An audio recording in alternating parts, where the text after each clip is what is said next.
Thank you, Thomas.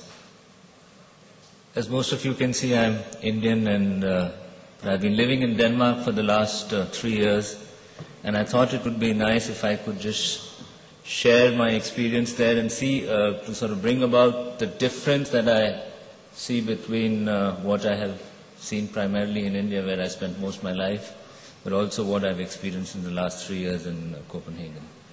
So I will start by giving a very small overview of what Denmark is trying to do today in terms of environment and sustainability, because that's where we are focusing as a cluster.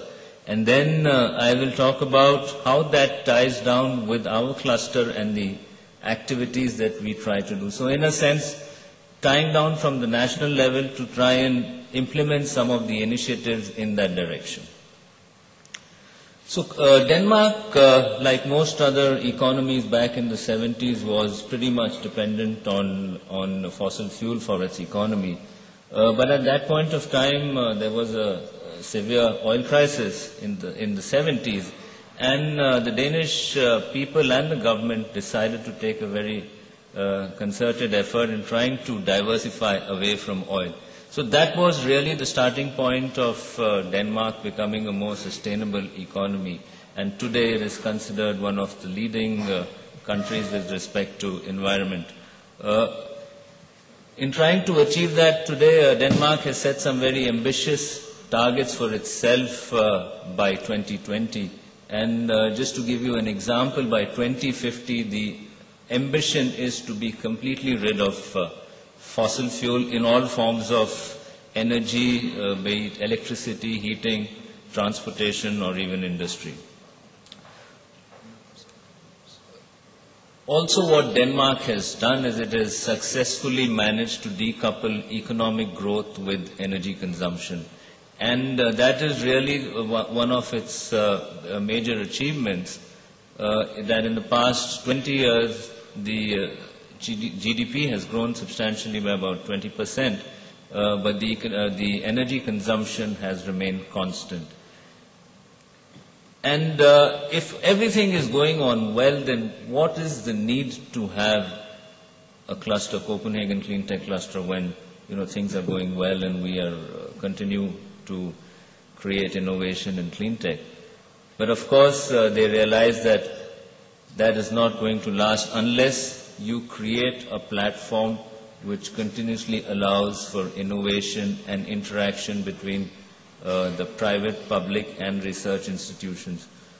So with that in mind, Copenhagen Clean Tech Cluster was launched in somewhere around 2009, and primarily with the support of the European Union Regional Development Fund to help kickstart the process. Today we are moving into a mode where we are more self-sustaining with a small core membership base, but very project-driven.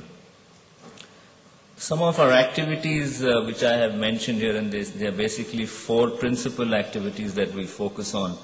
It's innovation platforms, which is more focused in the domestic clean tech sector. Then it's internationalization of some of the Danish clean tech experiences and solutions that can make some difference globally. And then finally, entrepreneurship, which is an important element to continue the growth of ideas and the feeding of innovation. And all of this, of course, requires matchmaking, which actually as a cluster, we focus on. But at the end of the day, our focus is very project-driven. We are a very project-driven cluster. We try and identify problems, both nationally as well as internationally, and take a very innovative approach in trying to address those problems. What I have put here is what we call the triple helix model. And this shows you the core membership of our organization, which primarily come from the private sector, the public sector, and the research institutions. Now, in the discussions we've had here in the past, we've talked a bit about collaboration between the academia and the industry. But I think what we need to do more in India is to have a stronger participation of the government sector, because that I have seen is works very strongly in Denmark.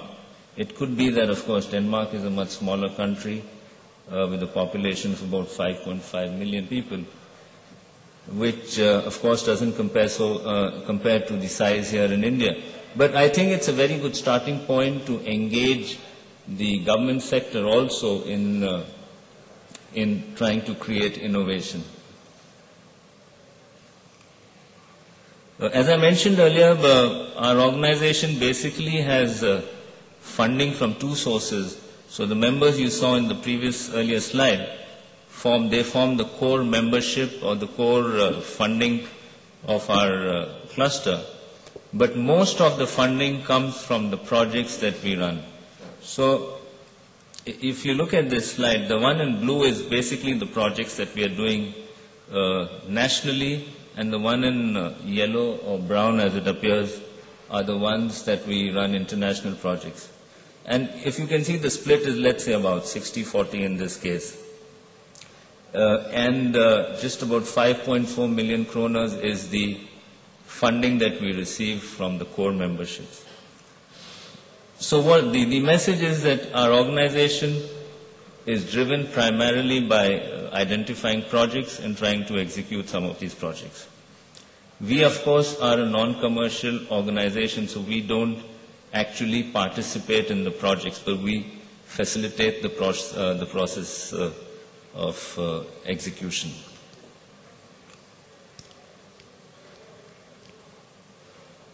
I'm going to just run through the basic principle or the methodology that we follow with respect to our activities.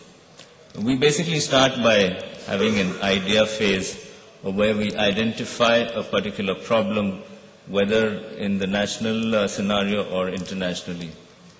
And then we create a platform, what we call the innovation platform, which identifies the barriers for solution with respect to that problem. And then finally we come to the tendering and contracting phase, which is more trying to implement the solution that has been identified for the problem. To give you an example, in 2010 we did a big data project for smart cities. In 2012 we did a project on recycling of plastic waste.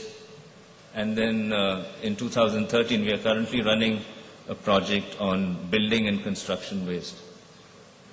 And hopefully in the future we will continue this process with in areas such as water and biomass.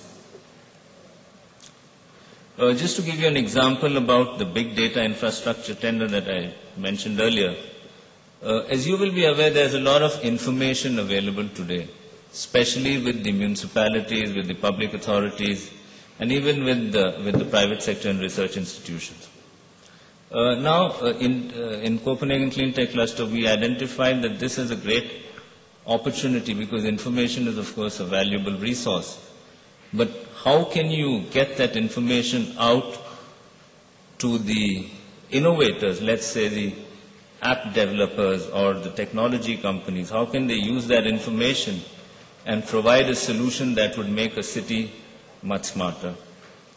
So that's where we come in, if you see, in the center to try and create that marketplace where there is innovation created to use the data that is available in the files or in the computers of municipalities and get it across to the technology developers who can then use the data to the best advantage and thereby produce a product that can be that can make a city much smarter.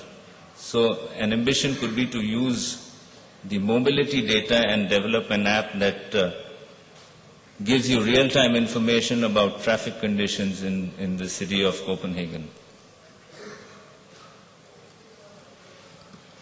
And then moving on to the international scenario, our approach is pretty much similar to the one I mentioned earlier. But of course, what is different is the co-creation, the third element that I am presenting here. And that's because the situation is different from country to country, although you might have a very good, successful story in Denmark, but to implement it in a complex or a different environment such as India or even China might require an element of co-creation wherein you use the expertise and knowledge that is available in the local markets and try to create a solution that is more sustainable in the local condition. So that's the difference between the domestic and the international approach in our projects.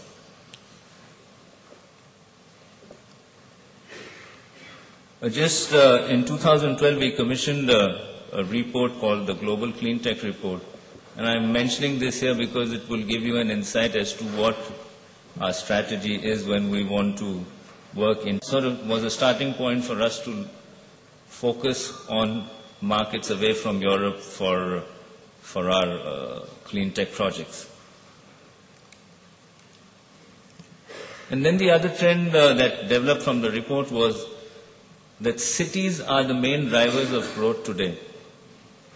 And some of these cities were coming up from, again, Asian countries because there was rapid growth, there was unplanned growth, there wasn't the required infrastructure to support that growth. And therefore, these presented a lot of challenges with respect to sustainability.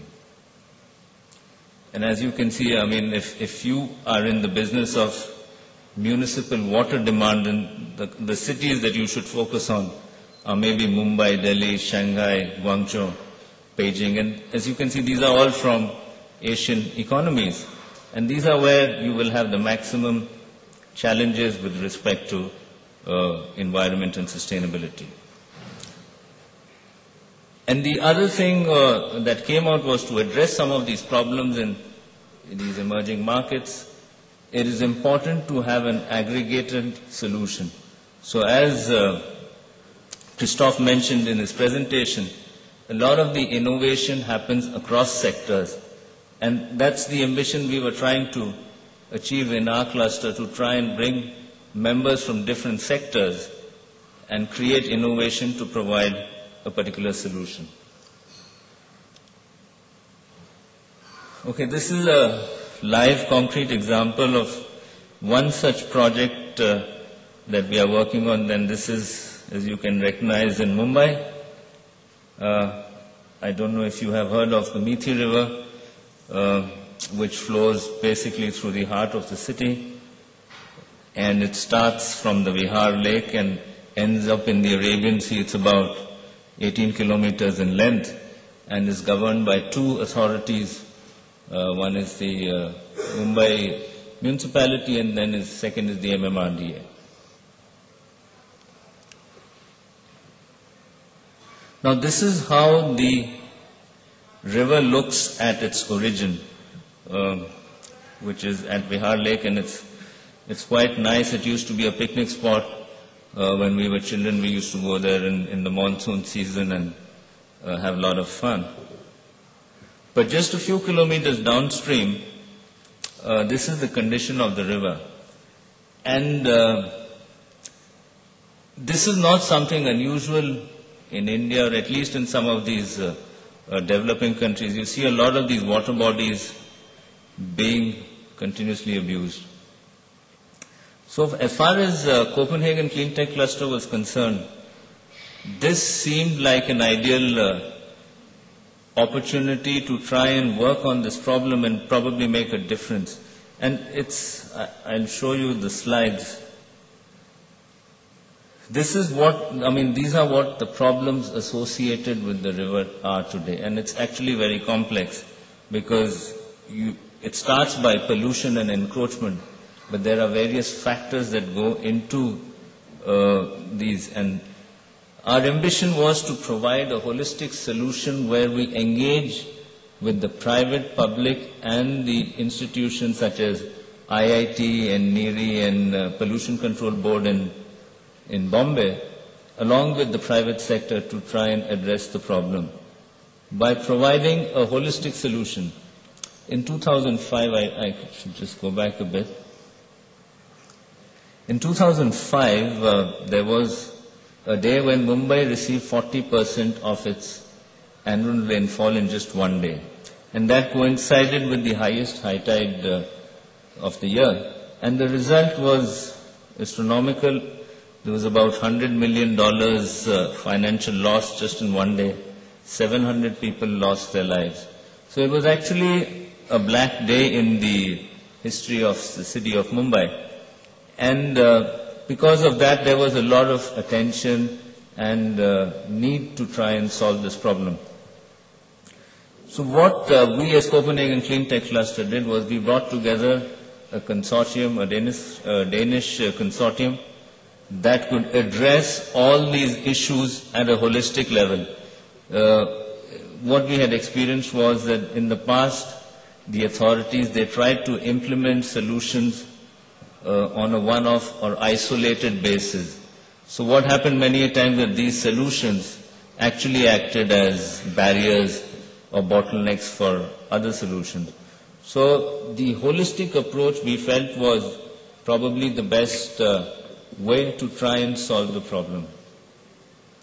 And hopefully we have started working with them now, and our ambition is to make it look something like that by 2020.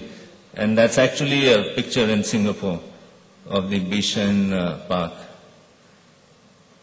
So, so that's the end of my presentation. But the point I wanted to make was that our cluster is very focused on projects. And to some extent, I see that as a slight difference in the clusters that we have here in India. At the end of the day, I think both clusters in Europe and in India are trying to achieve one common goal, and that is competitiveness of the industry. Of course, the starting points are slightly different, but I can see that, if we share our experiences and knowledge, there's obviously going to be convergence in the way we function. Thank you.